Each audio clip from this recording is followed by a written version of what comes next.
Yuk jadi bagian dari dakwah kami. Dukung operasional dakwah dan sosial kami, raih pahala amal jariah yang terus mengalir sampai hari kiamat. Assalamualaikum warahmatullahi wabarakatuh. Alhamdulillah, tidak henti-hentinya kita selalu bersyukur dan berterima kasih kepada Allah Subhanahu wa taala atas segala nikmat yang Allah limpahkan kepada kita. Terutama nikmat Islam dan iman yang sampai saat ini alhamdulillah sebagai seorang muslim kita bisa menikmati apapun yang Allah telah syariatkan dan dijadikan sebagai agama. Dari makanan, minuman, pakaian, pendapatan, pergaulan yang halal, dan juga kita bisa menghindarkan diri dari segala macam fitnah dan mara bahaya yang memang itu juga sudah diajarkan oleh Allah Subhanahu wa taala dan dilarang kita mendekatinya dari perbuatan zina, riba dan segala macam hal. Sehingga di dunia ini kita punya panduan hidup dan tentunya akan puncaknya membawa kita kepada surga Allah yang abadi di akhirat sana. Dan kita yakin juga kita duduk bersama-sama pada kesempatan ini tujuannya untuk memperdalam Islam dan iman kita. Dan alhamdulillah atas nikmat tersebut. Tinggal bagaimana kita istiqomah atau konsisten menjaganya. Selanjutnya kita panjatkan salam hormat kita kepada utusan Allah Nabi besar Muhammad sallallahu alaihi wa ala alihi wa sahbihi wasallam. Sebagaimana Allah telah perintahkan kepada kita untuk mengucapkan salam hormat kepada beliau. Seperti biasa bila Allah Subhanahu wa taala mudahkan, kita akan melanjutkan dan membedah kembali buku yang ditulis oleh Haifa binti Abdullah Ar-Rashid dengan judul Menghidupkan Sunnah-Sunnah yang Terlupakan. Dan pada kesempatan yang lalu kita sudah menyelesaikan bab nomor 4 tentang masalah seputar sunnah, seputar azan. Ada anjuran untuk selalu menyimak dan mengikuti muadzin mengucapkan seperti yang diucapkan. Kembali saya ingatkan, pernah ada sahabat yang bertanya mengatakan, "Ya Rasulullah, sesungguhnya para muadzin telah membawa pahala-pahala yang melimpah. Karena dengan azan yang mereka kumandangkan, maka semua orang yang sholat karena panggilan azannya, dia akan panen pahalanya." Maka sebagian sahabat mengatakan, "Ya Rasulullah, mereka telah membawa pahala-pahala yang banyak karena tidak semua orang jadi muadzin. Biasanya muadzin di satu masjid cuma satu orang atau dua orang." Maka kata Nabi SAW, "Ucapkanlah seperti apa yang diucapkan olehnya." Maka berarti dengan mengikuti apa yang dikatakan oleh muadzin kita bisa mendapatkan pahala yang sama. Dan kami sudah anjurkan, ingatkan jemaah sekalian, kalau misalnya ada azan di 2 tempat, 3 tempat yang terdengar oleh kita, maka jangan larang atau haramkan diri kita untuk meraih pahala dari semua muadzin tersebut. Misal contoh di dekat rumah ada 3 masjid. Yang sini azan, saut-sautan gitu ya. Misalnya di sini takbir, di sana syahadat, mungkin di sini hayya 'alas shalah. Tetap aja kita jawab semuanya. Karena setiap muadzin itu dia akan suara dia yang terjangkau oleh azan akan menjadi saksi pada hari kiamat. Semua yang mendengarkan suara yang jadi jin, manusia, hewan-hewan, batu-batuan, tanah semua jadi saksi hari kiamat kalau orang ini azan.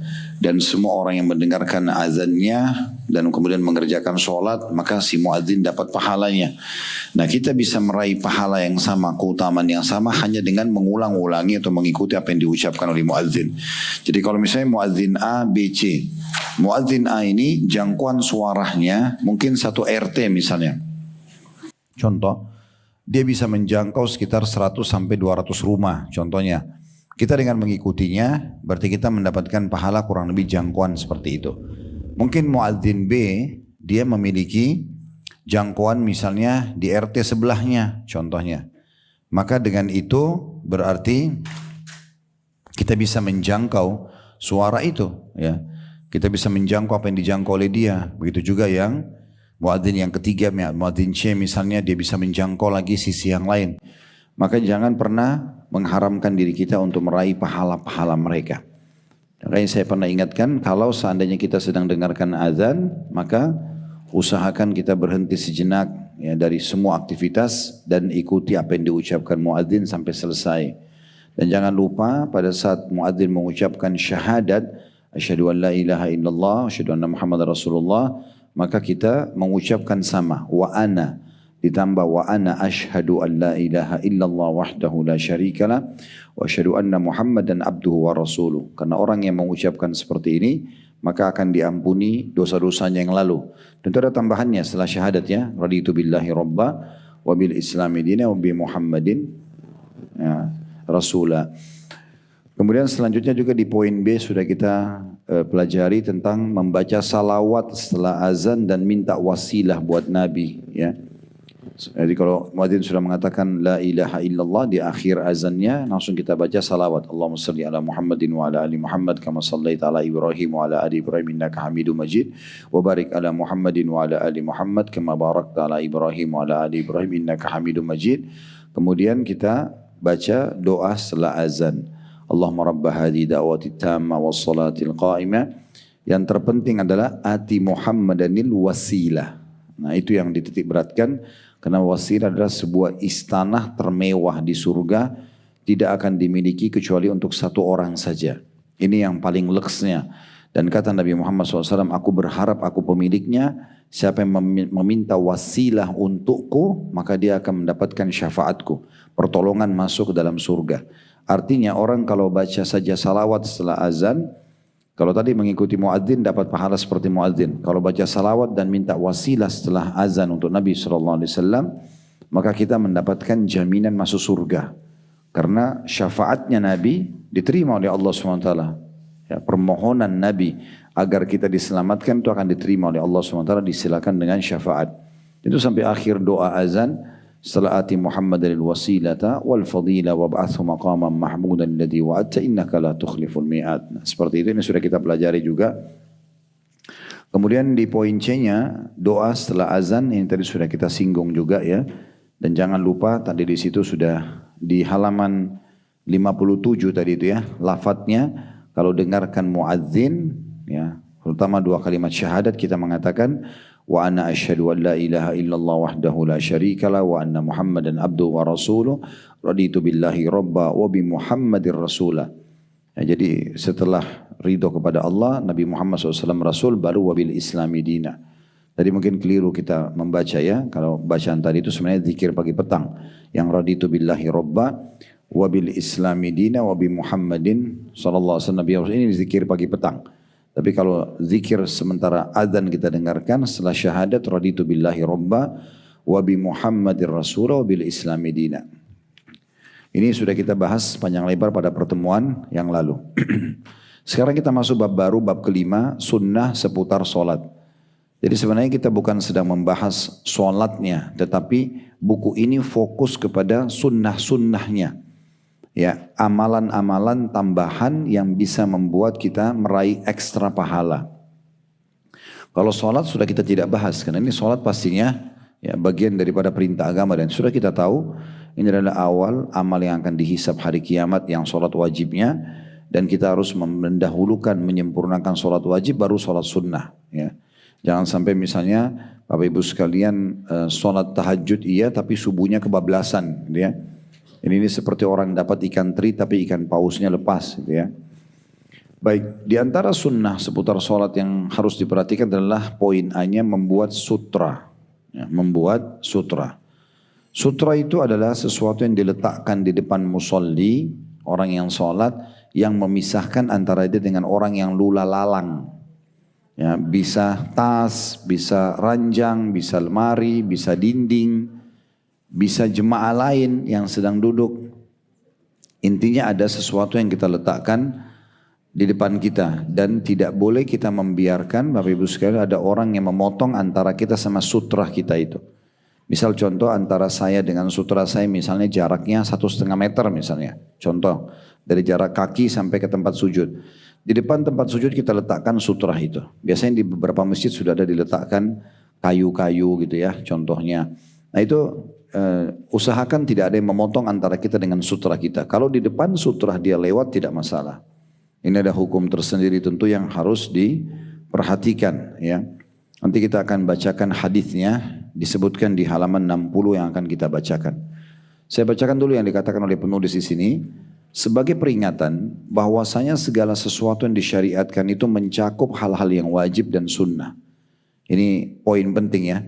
Jadi penulis ingin titik beratkan yang namanya hukumnya sunnah secara fikih seperti sholat sunnah qobliyah, ba'diyah, duha, sholat tahajud, zikir, baca Quran, berdoa. Ini kan hukumnya sunnah secara fikih.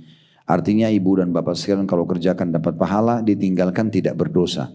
Tetapi yang perlu digarisbawahi, sunnah ini secara fikih dan hal-hal yang diwajibkan itu semuanya syariat. Jadi jangan dijadikan alasan kan cuman sunnah sehingga Anda tidak kerjakan. Padahal sunnah juga bagian daripada syariat. Nah itu penting ya. Sehingga jangan terus-menerus menunda perbuatan-perbuatan sunnah hanya karena mengatakan itu hukumnya sunnah. Tapi kita sudah harus bisa menerapkan dalam hidup kita. Makanya beliau mengatakan di awal sekali perkataannya sebagai peringatan bahwasanya segala sesuatu yang disyariatkan itu mencakup hal-hal yang wajib dan juga sunnah. Jadi kalau selama ini Bapak Ibu sudah rutin mengerjakan jenis-jenis ibadah tertentu, Ibu dan Bapak tinggal cari mana ibadah yang belum dikerjakan. Ya, yang sifatnya sunnah, lalu mulai Anda menerapkan dalam hidup. Satu demi satu dan kita harapannya sebelum wafat tentunya kita sudah menyempurnakan semua sunnah Nabi SAW.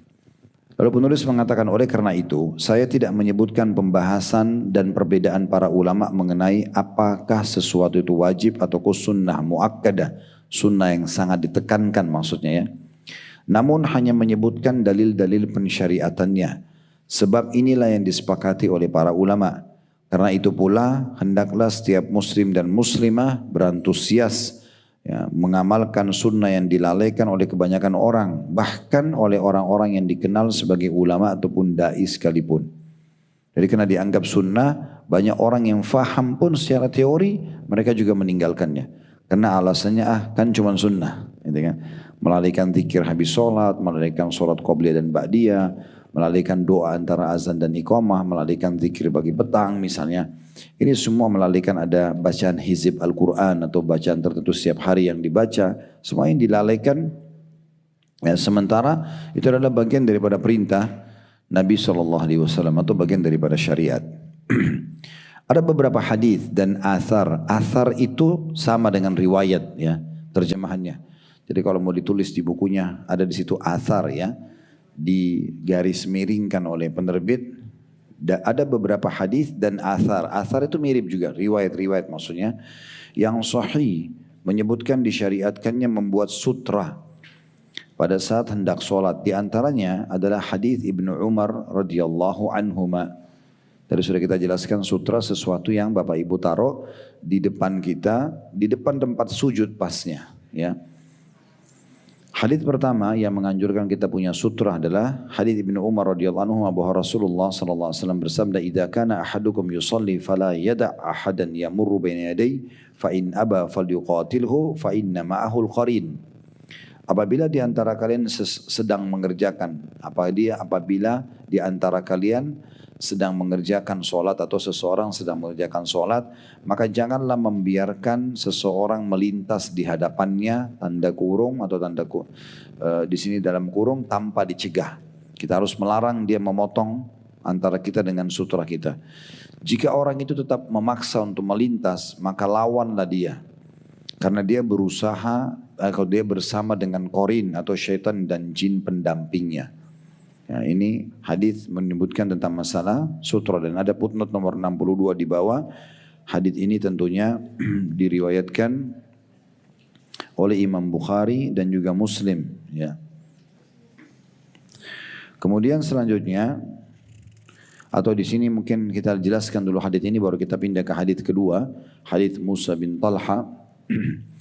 Dari hadis ini kita ambil pelajaran bahwasanya setiap kali seorang Muslim mau sholat sangat dianjurkan untuk memiliki sutra, ya, batas antara dia sama orang yang melintas antara dia dengan tempat sujudnya. Ini betul-betul lokasi titik yang tidak boleh diputus, ya, tidak boleh diputus. Tentu ada pengecualian kayak seorang ibu yang punya anak kecil yang dia tidak bisa bendung anak itu sering lalang, itu berbeda. Tapi kalau orang dewasa misalnya atau hewan itu dia berusaha untuk menahannya. Ya, untuk menahannya. Sampai di sini kita tahu bagaimana Nabi SAW menyuruh melawannya. Lawan di sini sebenarnya bahasa Arab itu kalau kita terjemahkan letter fal yuqatilhu itu dia memukulnya, gitu ya. Diingatkan. Karena orang yang sudah ditahan, misalnya kita lagi takbir, Allah Akbar lagi sholat, orang mau lewat, kita kasih isyarat tangan. Supaya dia lewat dari depan sutra kita atau dari belakang. Kalau tetap dia nabrak tangan kita melewat, itu kita harus pukul dia. Ya. Sampai seperti itu tegasnya dalam hadis ini. Berarti menandakan memang tidak boleh kita biarkan. Ya, tidak boleh kita biarkan. Nah, ini poin penting yang harus diperhatikan karena pentingnya masalah sutra tersebut. Tentu hukum ini berlaku kalau Bapak Ibu sholat sendirian. Kalau sholat berjamaah, yang menjadi tolok ukur sutrahnya adalah imamnya, bukan kita. Ya, makanya kalau misal contoh, Bapak Ibu lagi sholat di sebuah masjid, lagi berjamaah, ternyata kita di saf ketiga, di saf kedua ada yang kosong. Ada jemaah telat datang, dia masuk melewatin jemaah di saf 3 untuk ngisi itu nggak apa-apa. Jangan dipukul itu. Ya. Karena bukan kalau berjamaah bukan lagi individu yang menjadi hukum sutra, tapi imamnya. Makanya tempat imam biasa dibuat mihrab. Ya. Biasa pakai mihrab. Mihrab itu sebenarnya untuk membentuk sutra itu tujuannya ya. Makanya dia bentuknya kadang-kadang merucut kayak untuk satu orang saja gitu ya. Supaya memang orang tidak ada yang lula lalang di situ, tidak memutus sutrahnya imam. Ya, saya ingat sekali dulu di Masjid Nabawi waktu kami masih kuliah, ada satu orang tua, sangat tua waktu itu, mungkin umurnya sudah 80 tahunan, bapak-bapak itu dia agak bungkuk dan sudah tua sekali. Orangnya lagi sholat di sebelah saya kebetulan. Lalu sholatlah berjamaah. Sholat berjamaah, imam sudah memimpin, ada anak kecil, mungkin anak itu sekitar 14-15 tahun, remaja gitu, lewat di situ. Dia ingin lewat di depan kami, karena depan kami memang kosong, artinya di situ bukan saf-saf lagi, tapi di depan kami sedikit agak lowong, di situ ada jak-jak air zam-zam, orang bisa lewat gitu ya. Anak kecil ini atau remaja ini pas lewat, terus ditahan sama si kakek tua ini. Begitu ditahan, anak kecil itu tetap jalan. Dia berusaha mau pukul tapi anak itu sudah pergi. Nah selepas sholat, salam, anak itu rupanya kembali lagi. Karena anak ini faham hukumnya. Dia bilang sama si kakek itu. Dia bilang, kenapa tadi kamu tahan saya, pukul saya? Bukankah yang jadi sutra kalau berjamaah adalah imam? Gitu. Harusnya si kakek ini gak boleh nahan orang itu. Nah itu yang benar contohnya. Tapi ini subhanallah, saya pernah lihat depan mata sendiri terjadi di Masjid Nabawi, dan itu pentingnya orang faham agama. Dan ilmu agama ini orang yang berilmu tidak melihat umur. Siapapun yang walaupun lebih muda dari kita, kalau dia lebih faham kita ikutin dia. Bukan berarti kita kena merasa ini anak kecil ngerti apa sih gitu. Padahal sebenarnya anak kecil itu dalam kondisi benar. Jadi sekali lagi sutra itu ya hanya berlaku secara individu kalau kita sholat sendirian. Kalau sholat berjamaah pindah kepada imam. Imam mewakili semua makmumnya. Dari sini juga kita penting sekali untuk memahami Bapak Ibu sekalian, kalau sedang sholat sunnah, qobliyah, ba'diyah, memang dari awal kita sudah cari sutra. Tiang masjid misalnya ya. Sehingga orang tidak mudah lula lalang. Ada orang sengaja sholat di tengah-tengah masjid. Ya. Atau dekat pintu yang orang pasti lula lalang. Ini dia sendiri membuat masalah ini. Dia. Harusnya dia berusaha untuk sholat di tempat-tempat yang aman dari lalu lalangnya orang ya. Yang paling aman cari di pinggir kanan, pinggir kiri, ada tiang di depan kita gitu ya. Atau misalnya memang jemaah lagi rame sholat sunnah ba'diyah, kita ikut di situ, oke orang di depan kita niatkan jadi sutra, nggak masalah ya. Tapi jangan kalau lagi sendiri sengaja kita di tengah-tengah masjid atau tempat memang orang lula lalang. Nah ini juga tambahannya. Jadi dari hal ini kita ambil pelajaran, mungkin kita susun beberapa faedah. Faedah pertama pentingnya seorang muslim menjaga sholatnya. Kemudian pelajaran yang kedua juga dianjurkannya seorang muslim memiliki sutra. Dan kalau ada orang yang berusaha untuk tetap maksa melewatin antara dia sama sutrahnya, maka dia boleh menahannya. Ya, dia boleh menahannya. Pelajaran ketiga adanya qarin dari syaitan yang tidak akan berpisah dengan manusia dan dia selalu berusaha menyesatkan manusia tersebut dengan bisikan-bisikannya. Kita pindah ke hadis kedua, masih dalam masalah sutra di poin A. Hadis dari Musa bin Talha dari ayahnya radhiyallahu anhu, Talha bin Ubaidillah. Dia menuturkan bahwa Rasulullah sallallahu alaihi wasallam bersabda, "Idza wada'a ahadukum baina yadayhi mithla muakhkharatir rahli falyusalli wa la yubali man marra wara'a dzalik." Jika salah seorang atau seseorang di antara kalian telah meletakkan benda atau barang di depannya setinggi kayu, bagian belakang pelana. Nah, biasanya ini antara 40 sentian ya. Maka sholatlah dan tidak perlu menghiraukan orang yang lewat di belakang benda itu. Nah, kalau kita mungkin bisa tas ya, kalau ibu-ibu lagi di musola, di mall gitu ya, taruh tas, taruh sesuatu benda gitu ya. Maka itu sesuai dengan hadis Nabi ini. Dari hadis ini kita mengambil pelajaran adanya sunnah Nabi SAW untuk meletakkan sutra. Tapi di sini kembali ya, hukumnya sunnah, bukan kewajiban ya. Artinya kalau ibu dan bapak juga tidak sempat memiliki sutra, kita masuk masjid, memang nggak ada yang bisa kita jadikan sebagai sutra kita, gitu ya. Maka nggak masalah. Tapi usahakan menghindari lokasi lewatnya manusia atau orang-orang gitu ya. Dan pernah kami dijelaskan oleh dua orang doktor di kampus kami dulu. Kebetulan beliau sangat dekat dengan mahasiswa Indonesia. Dan dua-duanya ini seringkali kalau di hari libur kampus kami, kayak hari Kamis, Jumat dulu kami libur, beliau-beliau ini mengundang kami di rumahnya nginep ya, di kota Madinah. Waktu kami masih mahasiswa, kemudian berdiskusi di situ ya. Beliau undang makan, beliau berdiskusi dengan kami, apa pertanyaan yang muncul di kampus yang belum difahami. Kadang-kadang beliau berbagi ilmu kepada kami gitu ya. Nah, pada satu kali terjadi diskusi tentang masalah sutra ini antara kami sama beliau-beliau. Maka beliau memberikan masukan kalau betul-betul tidak ada yang bisa kita letakkan sebagai sutra, minimal kita niatkan ujungnya sejadah. Contoh misalnya kita pakai sejadah, itu manfaatnya juga kita bawa-bawa sejadah ya. Minimal sejadah kepala itu yang kecil. Ya. Jadi selalu dibawa. Nah, itu kalau kita taruh di situ, kemudian kita tidak punya sesuatu yang kita letakkan di depan ujung sejadah itu, maka ujung sejadah cukup bisa diniatkan sebagai sutrahnya. Walaupun sebenarnya kalau kita ikuti hadis ini, sunnahnya adalah kita memberikan ukuran pelana. Pelana itu yang ditaruh di pundaknya kuda. Gitu ya. Itu ada kayunya, itu kurang lebih antara 40-an senti, 40-50 senti gitu ya. Maka boleh kita niatkan seperti itu. Ini yang pernah kami dapatkan dari beliau-beliau itu ya. Jadi dari hadis ini kita ambil dua pelajaran. Yang pertama, pentingnya seseorang muslim memiliki sutra gitu ya. Pada saat dia ingin sholat sunnah ataupun wajib. Dan yang kedua adalah bolehnya orang melewatin seseorang yang sholat kalau sudah melewati batas sutrahnya. Batas sutra bisa benda yang diletakkan atau ujung sejadahnya. Ya, ujung sejadahnya, berarti kalau kita lewat di depannya tidak masalah. Hadits nomor 3 berhubungan dengan sutra dari Abu Dzar radhiyallahu anhu, dia berkata bahwa Rasulullah sallallahu alaihi wasallam bersabda, "Idza qama ahadukum yusalli fa innahu yasturuhu idza kana baina yadayhi mithlu akhiratir rahl." فإن لم يكن بين يديه مثل آخرة الرحل فإنه يقطع صلاته الحمار والمرأة والكلب الأسود. Jika di antara kalian akan mengerjakan solat, seseorang akan mengerjakan solat, hendaklah ia membuat sutra setinggi kayu bagian belakang pelana di depannya, di hadapan dia. Jika dia membuat sutra setinggi kayu bagian belakang pelana di depannya, niscaya solatnya akan terputus. Ya. Jika itu menjadi batal jika dilewati oleh keledai, wanita dan juga anjing hitam. Hadis ini tentu ada footnote-nya, diriwayatkan oleh Bukhari dan Muslim. Riwayat ini langsung kita ambil pelajarannya dulu.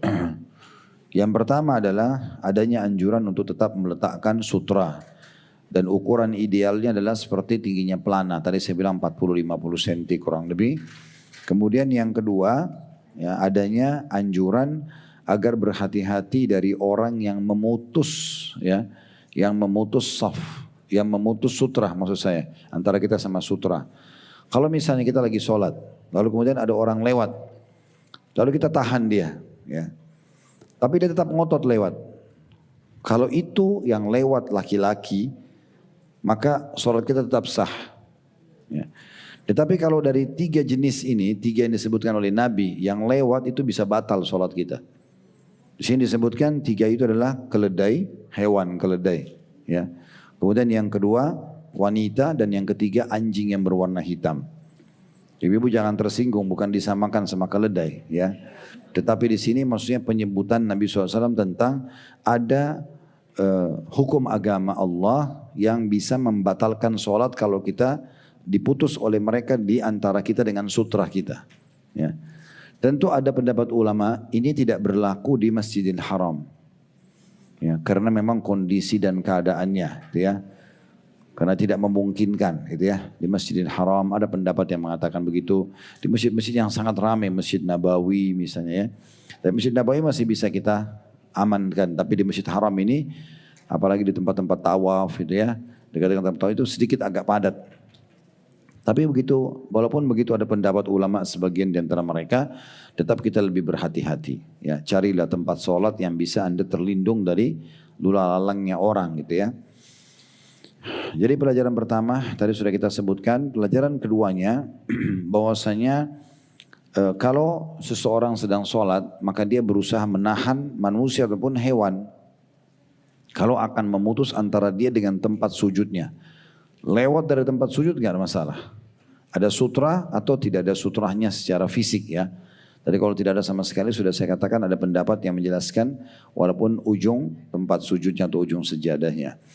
Nah di sini entah apa hikmahnya kenapa Allah SWT menghususkan binatang ini, keledai, anjing hitam gitu ya. Ini berarti menandakan memang dikhawatirkan memang hewan-hewan ini bisa lebih banyak mengganggu. Seperti contoh ciri-ciri keledai itu hewannya sangat lambat kalau jalan. Keledai itu. Dan keledai ini biasa dikenal di negara Arab dengan hewan yang kalau orang kita bilang apa sih dablek ya. Ya. Jadi hewan ini mau-maunya sendiri. Kalau hewan itu disuruh jalan, dia mau jalan. Kalau tidak mau jalan ya biar kita gebukin, dia nggak mau jalan. Ya. Allah gambarkan binatang ini juga dalam surah Jum'ah. Ya. Orang-orang yang membawa kitab-kitab dan tidak mempelajarinya, orang-orang ahli kitab dari kitab Nabi Musa Taurat, kitab Nabi Isa Injil, kemudian mereka tidak ambil manfaat dari itu seperti keledai yang memikul kitab-kitab. Keledai tentu ada kelebihannya, dia walaupun fisiknya lebih kecil dari kuda, tapi dia bisa memikul banyak barang gitu ya. Itu makanya dipakai untuk perjalanan jauh. Tapi biasanya seperti ini.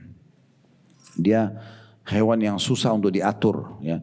Dikhawatirkan dia kalau lewat di depan orang sholat, kalau kita tidak cegah, dia berhenti di situ. Jadi kita jadi sulit untuk sholat. Itu salah satunya. Walaupun sebenarnya mungkin ada hikmah-hikmah yang jauh lebih besar daripada ini ya. Nah, kalau hewan-hewan lain biasanya lebih cepat. Sementara anjing hitam ini digambarkan biasa syaitan menjelma menjadi anjing hitam ya. Jadi ini anjing termasuk jenis hewan, apalagi kalau anjing buas itu boleh dibunuh hukumnya gitu ya. Maka ini diantara hikmahnya. Tapi terlepas daripada kita temukan hikmah atau tidak, larangan ini kita jalankan karena termasuk larangan Nabi SAW. Nah sementara kaum wanita ada rincian para ulama. Apakah ini berlaku wanita dengan wanita atau hanya berlaku wanita kalau melewati laki-laki? Ya. Maka yang lebih kuat pendapat mengatakan kalau yang sholatnya laki-laki yang potong perempuan. Sehingga kalau perempuan sama perempuan tidak berlaku. Tetap ibu bisa lanjutin sholatnya. Kenapa? Karena perempuan bisa jadi fitnah bagi laki-laki gitu ya. Sehingga dianggap itu bisa membatalkan sholatnya. Sekali lagi kalau itu melewatin antara dia dengan sujudnya. Kalau lewat di depan tempat sujudnya tidak masalah. Nah ini bagian faedah yang bisa diambil daripada hadis nomor 3. Hadis nomor 4 masih berhubungan dengan masalah sutra juga. Hadis Ibnu Umar radhiyallahu anhuma, anna Rasulullah sallallahu alaihi wasallam kana idza kharaja yaumal 'id amara bil harbati fatuda'u baina yadayhi wa yusalli ilaiha wan nasu wara'ah wa kana yaf'alu dhalika fi safar famin thamma ittakhadhaha al umara. Apabila Rasulullah SAW keluar hendak mengerjakan sholat Id, Idul Adha, Idul Fitri, beliau menyuruh mengambil tombak, kemudian benda itu ditancapkan di depannya sebagai sutrahnya, ya, sebagai tempat Nabi sholat di situ pemisah antara dia dengan orang yang lula lalang. Lalu beliau mengerjakan sholat seraya mengarah ke tombak itu, juga orang-orang di belakang beliau. Inilah juga yang biasa beliau lakukan. Maksudnya dalam kurung meletakkan sutra ketika mengerjakan sholat dalam perjalanan. Dari sinilah kemudian tradisi tersebut dilanjutkan oleh para pemimpin atau khalifah setelah beliau. Footnote nomor 65 diriwayatkan oleh Bukhari dan juga Muslim. Ya. Tadi itu footnote nomor 62, tadi saya sebutkan Bukhari Muslim, tapi di footnote kita adalah riwayat Muslim saja ya. Baik, dari hadis ini kita ambil pelajaran yang pertama, kedudukan Abdullah bin Umar radhiyallahu anhuma, di mana beliau yang menyampaikan kepada kita tentang kronologis hadis ini. Pelajaran yang kedua, bahwasanya Nabi SAW mengajarkan kepada kita tentang hukum sutra. Adanya sutra yang ditaruh untuk memisahkan antara kita dengan orang yang lula lalang, ya, dan itu berada setelah tempat sujud kita atau berada di tempat setelah tempat sujud atau di depan tempat sujud kita. Dan juga di sini diambil sebuah hukum kalau yang menjadi sutra adalah imam. Nah ini hadisnya. Makanya dikatakan Nabi SAW menunjuk menancapkan tombak lalu beliau sholat dan semua yang lainnya sholat di belakangnya. Tidak pakai sutra. Kan bisa saja Nabi suruh semua kalian tancapkan tombak di depan kalian. Kan bisa saja begitu. Kalau memang berjamaah setiap individu harus punya sutra juga. Tapi karena ini hanya Nabi imamnya, maka Nabi cuma menancapkan satu tombak dan cukup beliau yang mewakili semua makmumnya. Pelajaran yang ketiga, bahwasanya pentingnya kita menjaga sunnah-sunnah Nabi SAW. Di sini dikatakan, dan Nabi SAW sering melakukan ini walaupun dalam kondisi safar dan diikuti oleh para sahabat atau pemimpin pengganti beliau seperti Abu Bakar, Umar, Uthman, Ali sebagai contoh bagi masyarakat.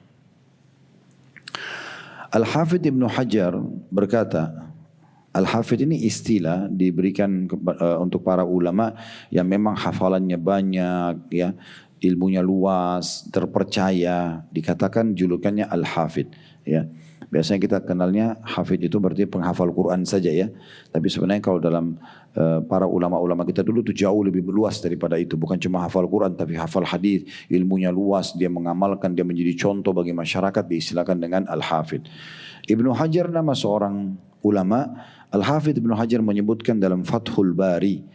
Fathul Bari itu nama buku, Bapak Ibu sekalian ya. Buku tentang syarah Imam Bukhari. Pernah dengar Imam Bukhari ya? Beliau punya buku namanya Sahih Bukhari. Nah banyak ulama yang menelusuri buku itu, lalu kemudian mengeluarkan syarahnya, penjelasan-penjelasan tambahan. Karena Imam Bukhari di Sahih Bukharinya hanya tulis hadis dengan nomor urut. Hadis nomor pertama, hadis nomor kedua, hadis nomor ketiga, misalnya bab solat. Maka itu dituliskan tanpa ada penjelasan. Penjelasannya sedikit sekali. Nah ulama-ulama datang banyak menjabarkan dan merincikan. Itu disilakan dengan syarah. Nah Fathul Bari ini adalah salah satu syarah Sahih Bukhari. Ditulis oleh Ibnu Hajar. Nah, jadi Fathul Bari itu ditulis informasinya buku syarah Sahih Bukhari. Dalam hadits Ibnu Umar radhiyallahu anhu terdapat petunjuk mengenai terus menerusnya atau konsistensi Nabi SAW melakukan hal tersebut. Yakni ucapan Ibnu Umar radhiyallahu anhu setelah menyebutkan sejenis kayu atau tongkat. Inilah juga yang biasa beliau lakukan atau meletakkan sutra ketika mengerjakan sholat di dalam perjalanan. Ini juga hadits diriwayatkan oleh Bukhari dan Muslim. Ada footnote nomor 66 di bawah tulisannya 1 ya 681, maksudnya masih lanjutan sebelumnya. Jadi perkataan Ibnu Hajar ini berarti menandakan memang konsistensi ya, bagaimana Nabi SAW konsisten atau istiqomah mengamalkan sutra ini. Ya kalau Bapak Ibu lagi sholat di rumah, misalnya di kamar, lagi sholat tahajud, tetap ada sutrahnya. Lemari kita, ranjang misalnya gitu ya. Tetap begitu. Jangan sholat di tengah-tengah ruangan. Kalau misalnya kamar kita seluas ini, banyak plong gitu ya. Sebelah sana ranjang, sini lemari, ini plong. Kita sholat di sini, padahal ini antara kita sama tembok jauh sekali. Nah jangan juga seperti itu. Kita harus cari sutra. Letakkan sesuatu itu kita merapat ke dinding gitu ya. Itu walaupun kita sholat sendiri di rumah. Karena adalah perintah Nabi SAW. Sendiri tetap dikerjakan, berjamaah dialihkan ke imam. Hadits kelima masih dalam masalah sutra. Ini berarti menandakan memang banyak sekali hadits yang membahas tentang hukum sutra ya.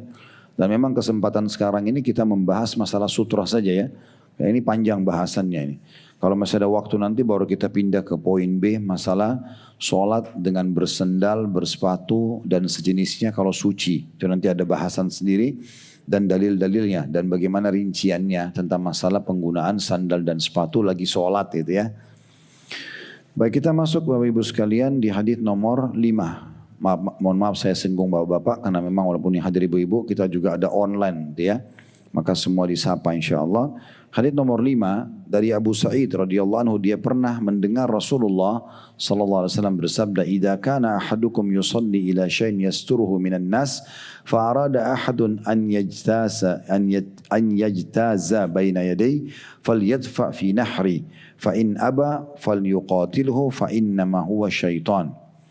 Jika salah seorang di antara kalian mengerjakan solat seraya menghadap sesuatu, ini yang digarisbawahi, sutrahnya, yang bisa menghalanginya orang lain untuk lewat, maksudnya melewati solat dia.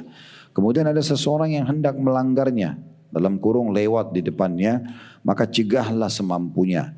Jika dia bersikeras tetap melanggarnya, orang itu tetap mau lewat motong antara kita dengan tempat sujud kita, maka lawanlah orang itu, karena dia adalah syaitan. Diriwayatkan oleh Bukhari dan juga Muslim. Ya. Jadi hadits ini memberikan pelajaran kepada kita.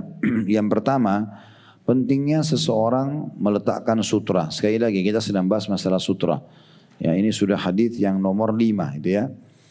Kalau dia mau sholat, dan pelajaran yang kedua, pentingnya juga seseorang menjaga sutrahnya. Bukan hanya taruh lalu kemudian terserah orang mau lewat atau tidak. Tapi dia harus menjaga. Ya, caranya tadi saya sudah kasih contoh, dia mengeluarkan tangannya untuk menghalangi orang yang lewat. Kalau sebelah kanan dengan tangan kanan, sebelah kiri dengan tangan kiri misalnya. Supaya orang itu tidak lewat di depannya. Ya. Kemudian juga pelajaran yang ketiga tentang ancaman keras bagi orang yang sudah ditahan oleh saudaranya yang sedang sholat, dia tetap ngotot lewat. Ini nggak boleh. Ya. Dan ada sebuah riwayat yang menjelaskan masalah kalau ada orang yang tetap ngotot ya ngelewat di tempat yang sudah dilarang, maka itu dosa besar, bagian daripada dosa besar. Dan dia menunggu 40 tahun lebih ringan bagi dia daripada dia harus memotong antara orang dengan sutrahnya. Artinya berat banget ya. Kalau dia berdiri situ dia tunggu 40 tahun lebih ringan daripada dia harus memotong orang yang hitungan detik itu. Nah, karena sebagian orang mungkin karena tidak faham, maka dia ngotot, ditahan, malah dia heran, kok saya ditahan, gitu kan.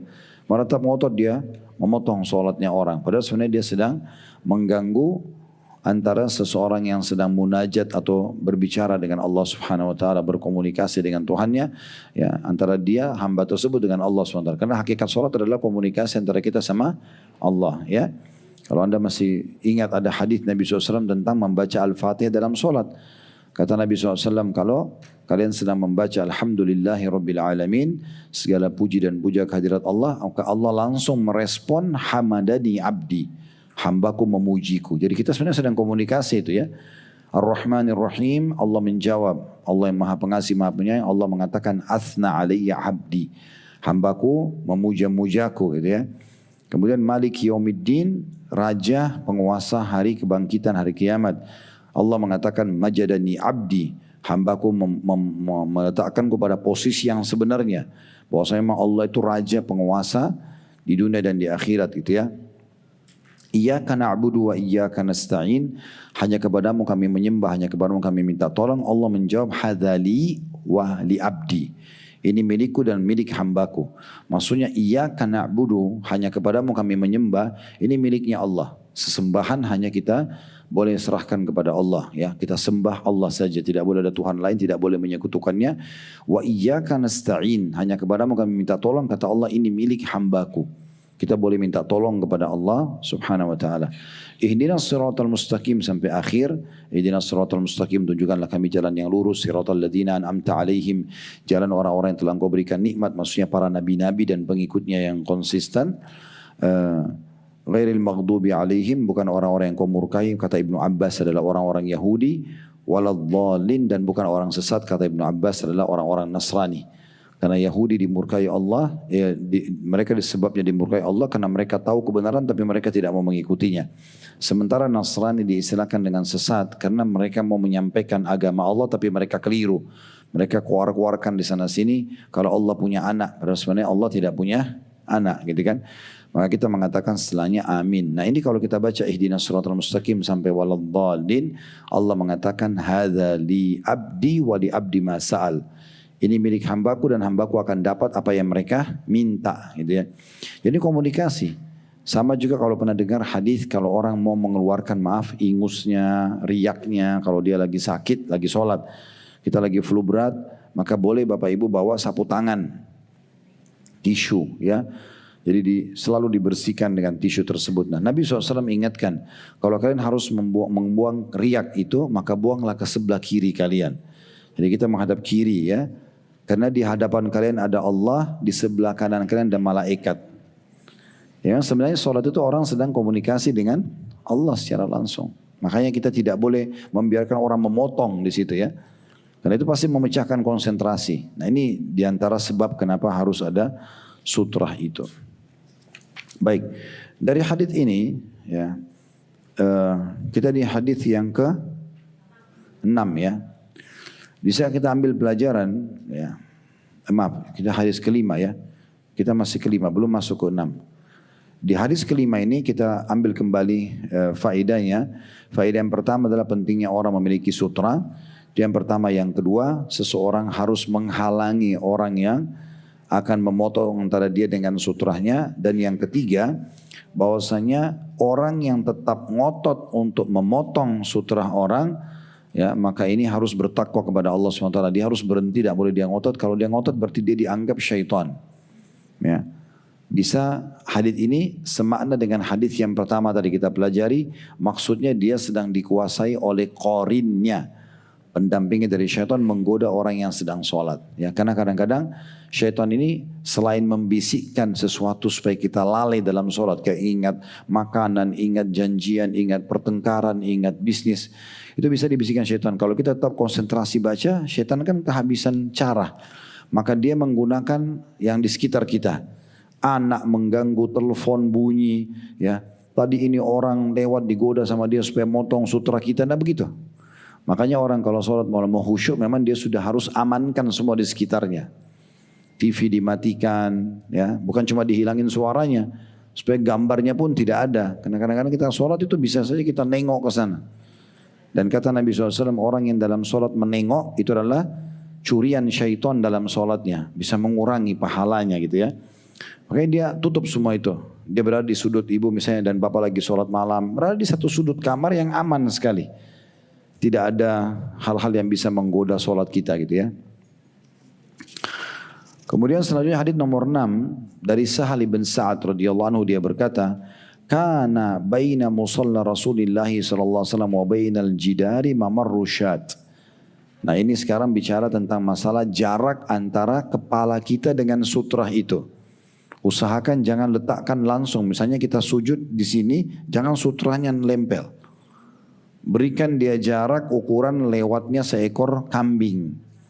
Nah ini disebutkan hadis ini ya. Jarak, kata Sahal bin Sa'ad radhiyallahu anhu, jarak antara tempat sholat Rasulullah SAW dengan dinding di hadapan beliau adalah seukuran tempat lewatnya seekor anak kambing. Diriwayatkan oleh Bukhari Muslim. Jadi kambing tentu kalau lewat tidak terlalu banyak tempat diambil ya. Karena apalagi anak kambing kecil, mungkin 10 sentian ya, 15 senti maksimal gitu ya. Jadi misalnya kalau anggaplah saya sujud di label nama ini tempat saya sujud, inilah sutra saya di sini. Ini ada jarak ya, kurang lebih seperti itu. Jadi antara kepala ibu dan bapak dengan tempat tembok itu ada sedikit jarak. Tentu banyak hikmahnya ini ya, supaya kepalanya tidak kebentur di antaranya. Ya, atau sutranya itu tidak jatuh. Mungkin ada orang taruh botol air, bisa tumpah apa segala. Jadi memang kita jaga jarak di situ. Nah dari hadits ini atau riwayat ini kita ambil pelajaran kedudukan Sahal bin Sa'ad radhiyallahu anhu, karena beliau menyampaikan kepada kita riwayat ini. Kemudian pelajaran yang kedua, pentingnya seseorang selalu punya sutra pada saat dia sholat. Berikut tambahannya adalah bagaimana dia memberikan jarak antara dia dengan sutra ukuran lewatnya anak kambing gitu ya. Hadits nomor 7 dari Ibnu Umar radhiyallahu anhu, dia berkata bahwa Rasulullah sallallahu alaihi wasallam bersabda, "La tusalli illa ila sutra wa la tada'u ahadan yamurru baina yadik fa in aba falyuqatilhu fa inna ma'ahu al-qarin." Janganlah kamu mengerjakan sholat kecuali mengarah ke sutra. Ini berarti sudah penekanan ya. Tidak boleh sholat kecuali ada sutra gitu ya. Dan jangan biarkan seseorang lewat di depanmu tanpa dicegah. Jika dia enggan dicegah, terus saja mau lewat, maka lawanlah dia, karena dia itu ditemani oleh qarin atau dalam kurung jin dan syaitan, pendamping dia yang membisikkan keburukan kepada dia.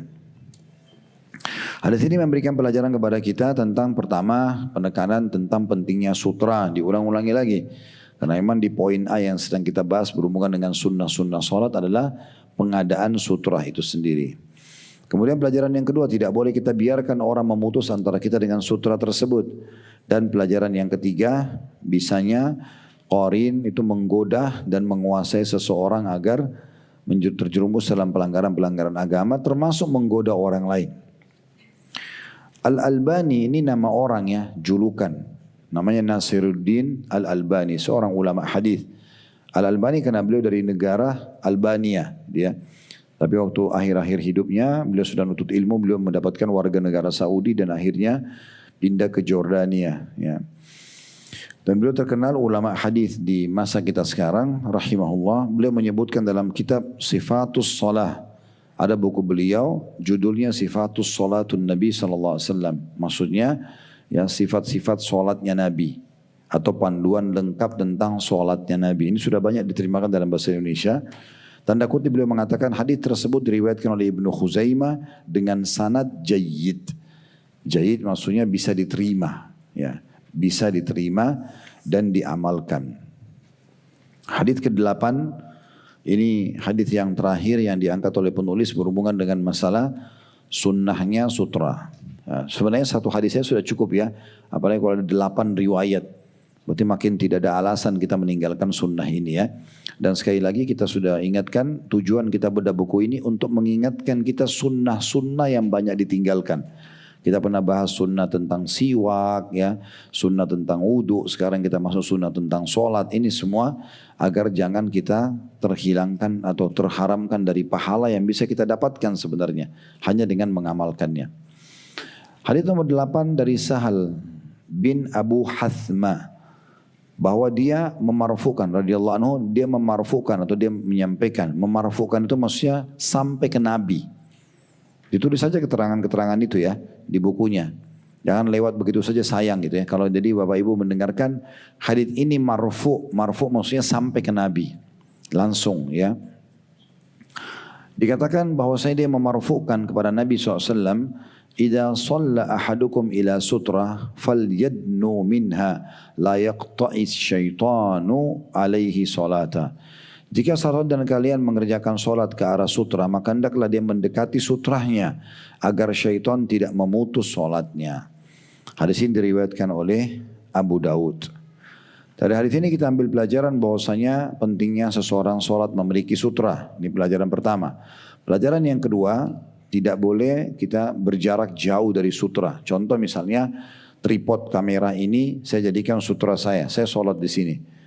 Untuk menahan orang lewat susah karena terlalu jauh, gitu kan.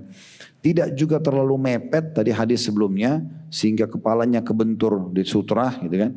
Jadi ada jarak ukuran anak kambing. Itu sudah jadi jawaban. Berarti memang kita harus mendekat dalam arti kata batasan di mana kita bisa sujud dan masih ada jeda sedikit sekitar ukuran 10 sampai 15 cm antara kita dengan sutra. Dan jangan jauh-jauh karena kalau jauh nanti akan sulit sekali dia untuk memisah atau menahan orang. Karena selama misalnya saya jadikan antara saya sama sutra ini tempat sholat saya, walaupun saya sujud di sini, ini tetap masih masuk.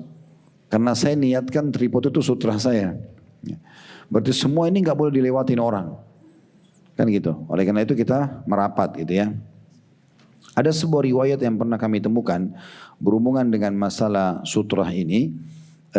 Juga ada hadis ya, kalau seseorang sedang sholat dan kemudian ada hewan akan memutus antara dia sama sutranya, dia melangkah merapat ke sutranya. Kayak misalnya sutra saya adalah ujung meja ini, sebagai contoh saya sholat. Terus ada yang mau lewat, saya tahan tapi nggak memungkinkan. Contoh misalnya kucing ya. Contoh, atau anak kecil, kalau memungkinkan kita melangkah saja merapat ke dinding misalnya ke sutra itu sehingga dia lewat di belakang. Semampu kita gitu ya. Itu yang lebih tepat. Nanti setelah dia lewat kita kembali lagi. Ya. Ini salah satu riwayat yang pernah kami temukan berhubungan dengan masalah pentingnya menjaga sutra tersebut. Ya. Baik, sekarang kita pindah ke sikap ulama salaf tentang masalah sutra. Kalau tadi itu semua adalah isi matan hadis, isinya hadis ya. Sekarang kita masuk bagaimana para ulama salaf mengamalkan ini seperti para sahabat, para tabi'in. Riwayat yang pertama atau athar yang pertama, sudah saya sebutkan, athar sama dengan riwayat ya. Kalau dikatakan hadis, berarti itu khusus untuk Nabi saja. Kalau Bapak Ibu dengar hadis itu berarti Nabi sudah, nggak mungkin sahabat. Ya, apalagi orang lain. Hadis khusus untuk Nabi. Tapi kalau Bapak Ibu dengarkan sunnah, maka bisa Nabi, bisa sahabat.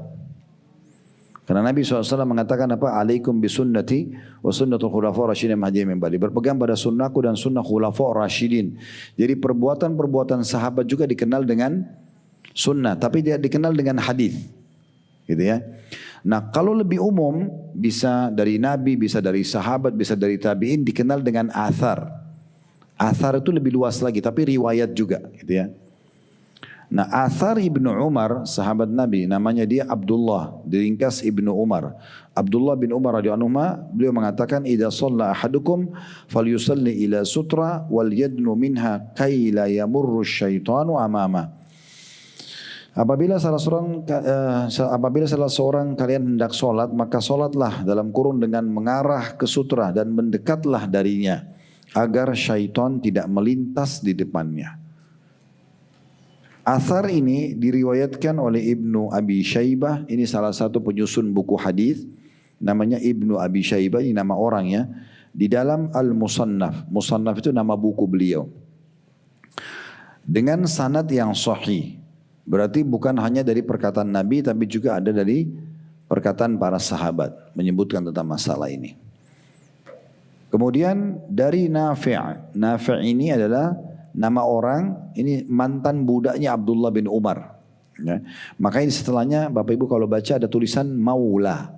Maula itu bukan nama orang ya. Jadi secara hukum begini, di masa kita sekarang sudah tidak ada perbudakan. Setelah selesai Perang Dunia Kedua, itu perbudakan disepakati secara internasional dihilangkan. Sebelumnya ada perbudakan. Dan Islam datang mengatur perbudakan. Perbudakan ini biasa di masa dulu ya. Di masa Nabi pun ada itu ya. Ada pasar-pasar di Madinah jual budak. Manusia dijual. Ya, penjualan budak. Budak ini dari mana? Dari rampasan perang. Atau orang yang dirampok di jalan. Masa sekarang kan alhamdulillah aman ya. Kita berangkat naik pesawat ke Amerika lebih dari 18-20 jam. Kalau ada transitnya aman semuanya. Kalau masa dulu mungkin dari Jakarta ke Cirebon misalnya. Kalau masa kerajaan dulu kita tidak aman. Bisa tengah jalan tiba-tiba naik kuda dirampok sama orang. Diambil semua harta, kita dibawa ke pasar budak dijual. Nah itu biasa ada gitu perbudakan gitu ya. Nah budak-budak ini hukumnya secara agama ada tersendiri. Perlu saya rincikan sedikit tapi mungkin tidak bisa detail sekali. Yang penting Bapak Ibu sudah tahu. Yang pertama Bapak Ibu kalau punya budak begini dianjurkan membebaskan mereka. Pahalanya besar. Allah selalu sebutkan dalam Al-Quran fakku raqabah, tahrir raqabah, bebasin budak, bebasin budak. Dan kata Nabi SAW dalam banyak hadis yang sahih, siapa yang bebasin seorang budak, maka setiap anggota tubuh budak itu akan menjadi penyelamat buat dia dari api neraka. Mata dengan mata, telinga dengan telinga, tangan dengan tangan dengan tangan, kaki dengan kaki, bahkan kemaluan dengan kemaluan. Maksudnya bebasin satu budak itu sudah membuat kita selamat dari api neraka. Makanya banyak sahabat yang kaya-kaya dulu di masa itu mereka sering ke pasar budak setiap hari bawa uang beli bebasin. 15 orang, 20 orang, 30 orang mereka bebasin setiap hari. Ya, ini ibadah. Tapi di masa kita lagi tidak ada. Yang kedua budak-budak ini bisa menjadi kafarah. Tahu kafarah ya? Denda ya kalau kita sedang melakukan pelanggaran. Sebagai contoh orang berhubungan biologis yang hari Ramadan kan nggak boleh. Tapi kalau suami istri biologis batal puasanya, dia harus taubat nasuha dan dia harus ulangin puasa itu dibayar nanti. Plus dia harus kena kafarah, denda. Dendanya itu yang pertama bebasin budak. Kalau dia tidak punya, dia ganti dengan puasa 2 bulan berturut-turut. Kalau dia tidak bisa, maka dia pindah ketiga memberi makan 60 orang miskin. Tapi yang pertamanya adalah bebasin budak. Sama orang sumpah, demi Allah. Tapi ternyata keliru. Maka itu juga ada kafarahnya, bebasin budak, atau puasa 3 hari, atau dia memberi makan 10 orang miskin gitu ya. Ini jadi mereka bisa menjadi pembersihan budak gitu ya, pembersihan pelanggaran kita, kafarahnya gitu ya. Nah itu diantaranya. Juga termasuk hukum dalam masalah perbudakan ini adalah bolehnya dipekerjakan. Ya misalnya kita pekerjakan di satu perusahaan. Kalau masa dulu tuh kerja di kebun, kerja di mana, nanti hasil jeripaya dia dibagi antara majikannya sama budak tersebut. Ya kayak kita pekerjakan dan Anda pemiliknya. Juga termasuk hukum dalam masalah budak, Anda bisa menjualnya. Bisa dijual, diperjualbelikan, nilainya diambil. Tapi tentu lebih afdal tadi kalau kita bebasin. Nah sekarang kita kerucuk di poin pertama. Kalau ada di antara kita bebasin budak, misalnya Bapak Ibu ada beli budak lalu Bapak Ibu mengatakan, cuma bahasa begini saja, kamu bebas karena Allah. Udah, mulai detik itu dia bebas. Dia nggak terikat lagi dengan kebudakan. Tapi Bapak Ibu dapat julukan maula. Nah ini maula di sini. Apa itu maula? Maula diberikan kepada seseorang muslim yang bebaskan budaknya karena Allah. Ya, makanya dikatakan Nafi' maula Ibnu Umar. Berarti Nafi' ini dulu mantan budaknya Ibnu Umar, dibebasin karena Allah. Ibnu Umar dapat julukan maula. Nah, apa manfaatnya maula ini? Bukan untuk pamer. Ada kaitannya dengan hukum syar'i. Kalau kita bebasin dan kita dapat julukan maula, kalau si budak itu misalnya setelah dibebasin dia tiba-tiba menjadi orang kaya raya. Dia berusaha, dia berhasil kaya raya, menjadi orang yang sukses, lalu dia meninggal. Kita termasuk salah satu ahli warisnya. Ya.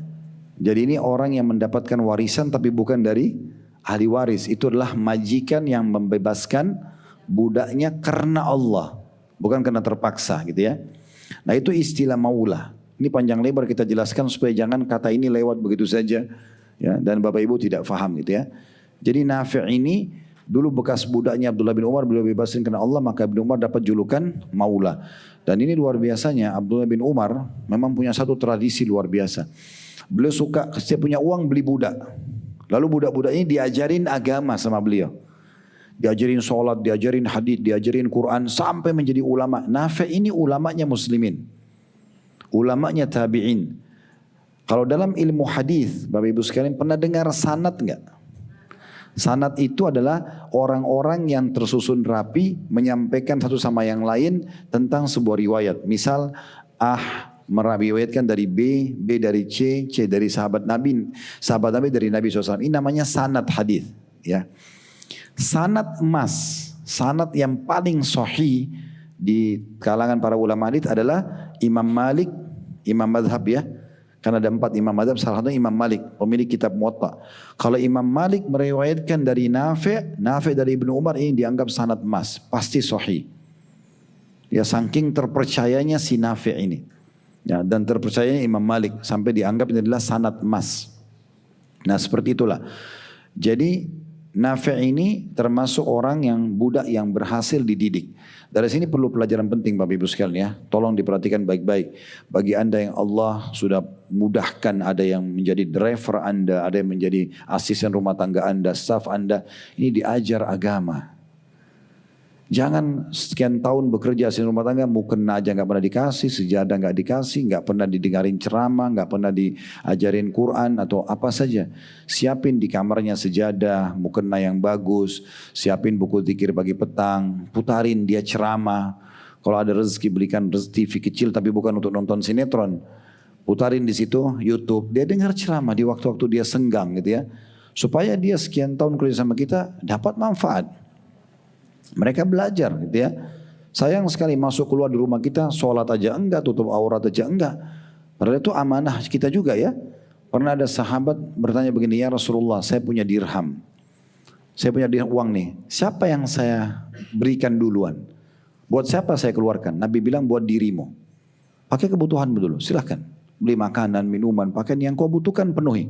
Saya masih punya ya Rasulullah anakmu. Saya masih punya ya Rasulullah istrimu. Saya masih punya ya Rasulullah kata Nabi pembantumu. Ada hukum sendiri buat mereka ini ya. Kemudian juga dalam hadis yang lain kata Nabi SAW, janganlah seseorang di antara kalian dibawakan makanan oleh pembantunya kecuali dia ajak makan bersama atau dia sisipkan bagian untuknya karena dia sudah melihat dan mencium bau makanan itu. Dia sudah menghidangkannya. Jadi tidak lagi cerita nanti mencuri makanan di kulkas, ya, karena kita memang sudah siapkan buat dia. Saya biasa bilang sama istri di rumah, setiap kali kita beli buah-buahan, makanan, yang paling pertama kita kasih mereka dulu. Sebelum kami sentuh bahkan. Buah-buahan sudah dikasih, mereka lihat, mereka yang bagi. Kita panggil di rumah, ayo bagi ambil buat kalian ini ya. Jadi mereka merasa dimuliakan. Dengan ini juga salah satu resep mereka betah kerja sama kita. Tapi kalau selalu pelit dengan makanan, ya, atau mereka melihat kita makan dan dibedain sama makanannya mereka, maka ini akan membuat ya hal-hal yang tidak baik di rumah. Ya, tapi kalau kita baik, namanya juga dia manusia ya. Kalau keadaan ekonomi mereka seperti kita, pasti mereka tidak akan kerja seperti itu. Ya. Juga dari riwayat yang lain, Nabi SAW menganjurkan untuk memberikan pakaian yang layak kepada mereka gitu ya. Pakaian yang layak kepada mereka, sehingga Talha bin Ubaidillah itu kalau jalan sama budaknya tidak bisa dibedain karena pakaiannya mirip-mirip gitu ya. Jadi saking mereka memuliakan. Ini bagian daripada syariat sebenarnya yang harus diperhatikan.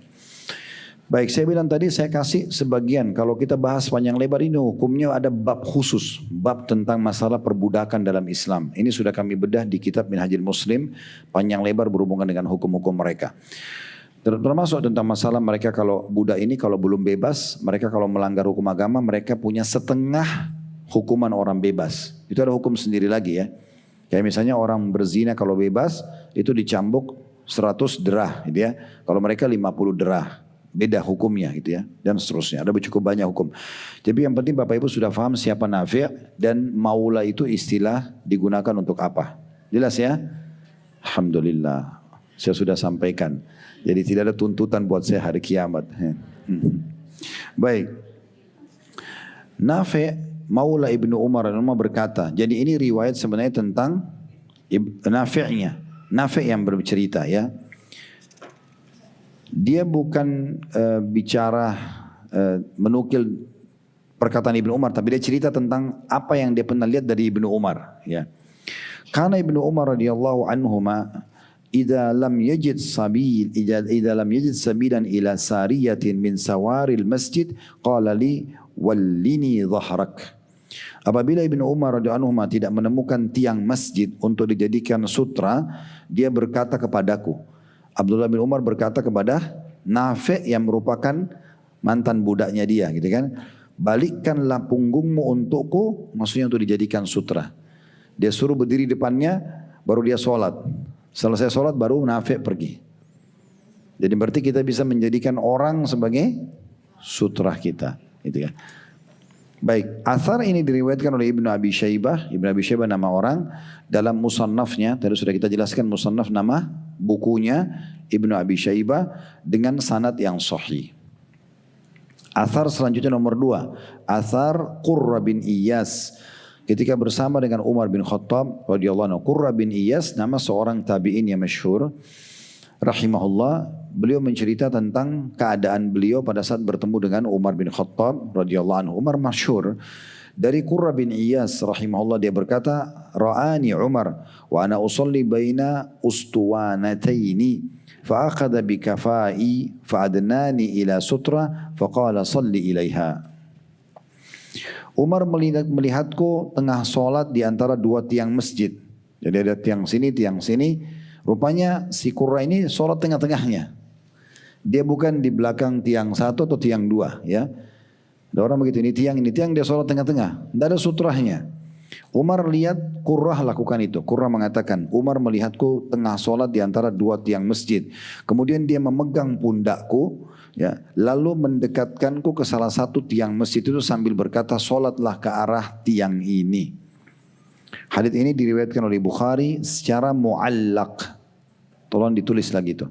Muallaq itu maksudnya di dalam Sahih Bukhari riwayat yang tidak diberikan nomor urut.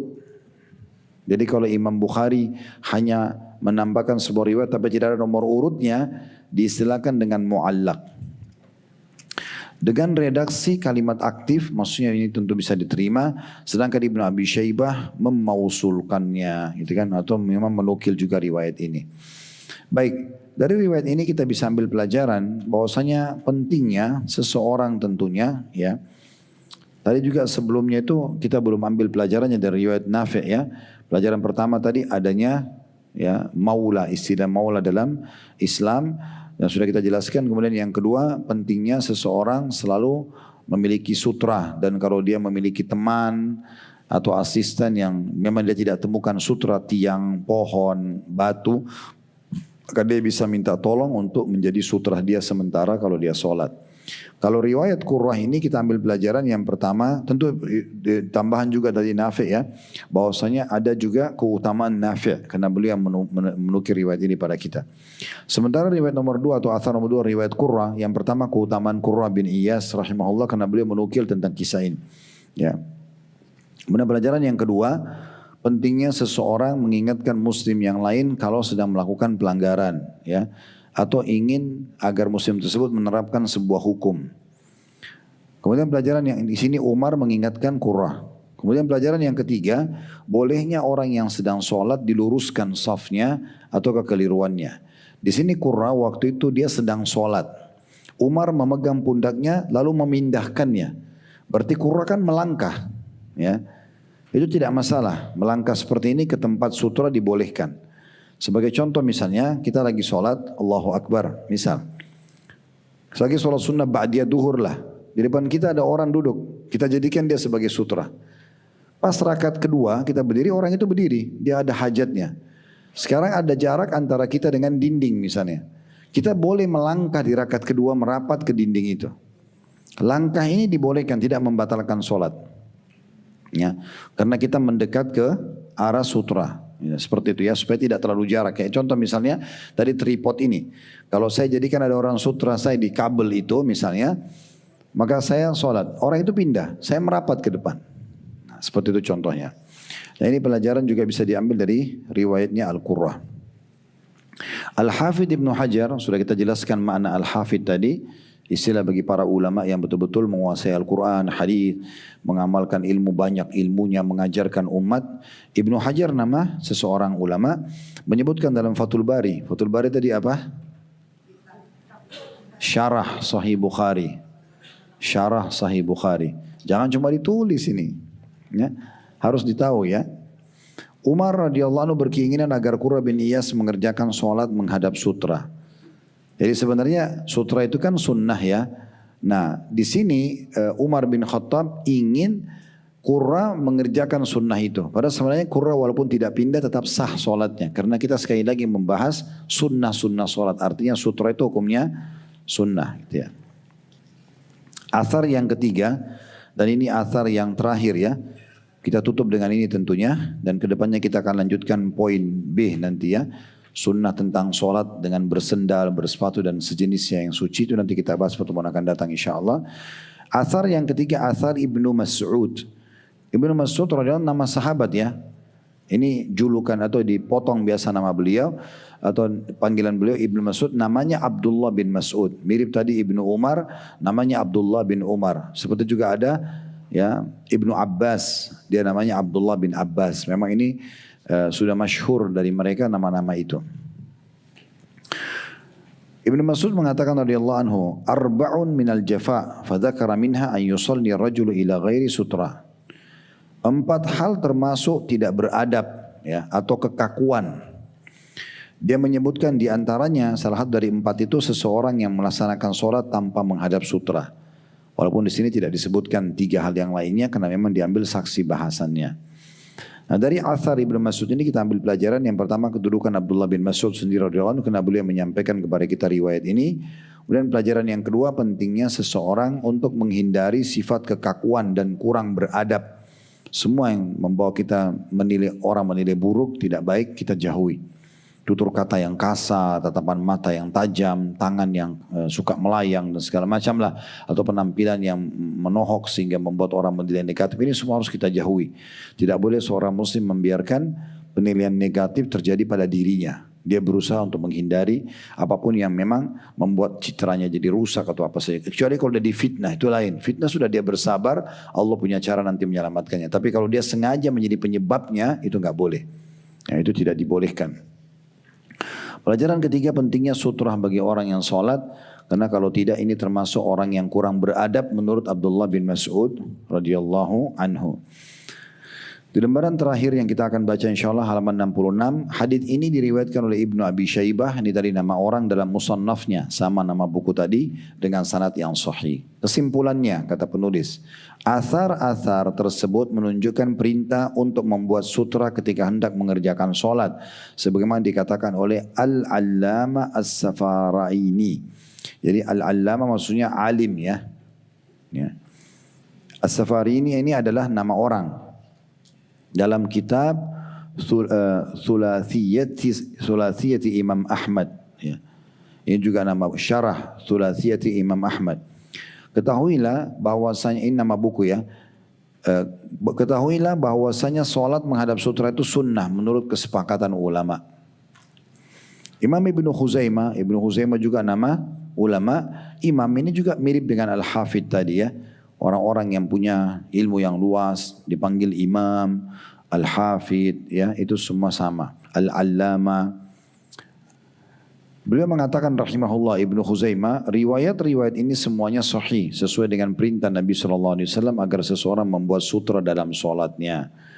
Ibnu Hani dalam masailnya, ini juga nama alim, dari Imam Ahmad bin Hanbal rahimahullah, Imam Ahmad salah satu dari 4 imam madhab mengatakan, suatu hari Abu Abdillah, yakni Imam Ahmad melihatku sedang solat. Ya.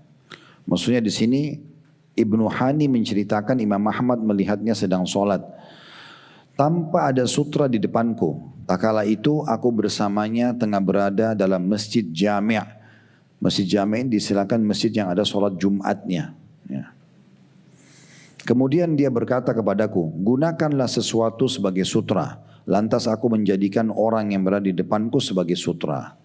Jadi di sini riwayat Ibnu Hani ini menjelaskan kepada kita mirip dengan riwayat tadi Qurrah ya. Di mana Qurrah tadi Umar luruskan untuk sementara salat menuju ke sutra. Kalau di sini Imam Ahmad mengingatkan Ibnu Hani agar kalau salat jangan sampai tidak ada sutranya. Yang terakhir Al-Allama, maksudnya paragraf terakhir Al-Allama maksudnya seorang alim yang bernama Nasruddin Al-Albani. Nah, ini nama beliau. Tadi di beberapa paragraf sebelumnya disebut langsung Al-Albani kan, yang saya bilang nama negerinya. Nah namanya Nasruddin Albani, ini adalah ulama hadis kontemporer di masa kita sekarang walaupun beliau sudah meninggal, terkenal sekali dengan keluasan ilmu hadisnya. Beliau berkomentar, dalam riwayat tersebut terdapat isyarat dari Imam Ahmad bahwasanya tidak ada perbedaan yang dalam membuat sutra, baik di dalam masjid kecil maupun besar. Inilah pendapat yang benar. Sunnah inilah yang banyak dilalaikan oleh orang-orang yang mengerjakan sholat, baik itu para imam masjid maupun yang lainnya di setiap negara yang pernah aku kunjungi. Maksudnya Imam Albani rahimahullah melihat negara-negara yang beliau datangi masuk masjid banyak sekali umat Islam tidak peduli dengan masalah sutra. Kalau di masjid saya tidak peduli, berarti di rumah mereka juga mereka lebih tidak peduli. Oleh karena itu kita harus perhatian khusus masalah ini. Ya, kita berharap tadi kurang lebih 1 jam kita membahas tentang masalah ini.